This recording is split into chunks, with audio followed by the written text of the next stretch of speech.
প্যাকেটে উল্লেখিত দামের চেয়ে 1 টাকা বাড়তি দামেও সিগারেট বিক্রি করা যাবে না বলে সাফ জানিয়েছেন জাতীয় রাজস্ব বোর্ডের চেয়ারম্যান আবু হেনা মোহাম্মদ রহমতুল মুনিম। কারণ হিসেবে জানান, সিগারেট কোম্পানির লাভ ও বিক্রেতার কমিশন হিসাব করেই এনবিআর খুচরা মূল্য নির্ধারণ করে দেয়। তাই প্যাকেটে উল্লেখ করা দামের চেয়ে বেশি দামে বিক্রি বন্ধের কথা জানান NBR chairman. Economic reporters forum ERF এর প্রাক বাজেট আলোচনায় এসব কথা বলেন তিনি। সিগারেট কোম্পানিগুলো প্রতিদিন 20 কোটি টাকা জনগণের কাছ থেকে বেশি নিচ্ছে, এ নিয়ে একটি প্রতিবেদন সম্প্রতি 71 টেলিভিশনে প্রচারিত হয়। এনবিআর চেয়ারম্যান বলেন, ভোক্তাদেরও উচিত বাড়তি দামে সিগারেট না কেনা এবং সচেতন হওয়া।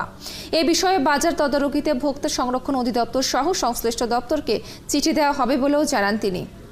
গ্যাপ একটু বেশি, কোনোটাই যে দাম প্যাকেটের গায়ে লেখা থাকবে সেই দামেই বিক্রি হবে এবং সেই দামের উপরেই আমাদের যাবতীয় ক্যালকুলেশন হবে। প্রডিউসারের বা ম্যানুফ্যাকচারের মার্জিন, আমার ট্যাক্স, কনজিউমারের এফোর্ডেবিলিটি সব কিছু বিবেচনা করে ওটা করা এই দামে বিক্রি।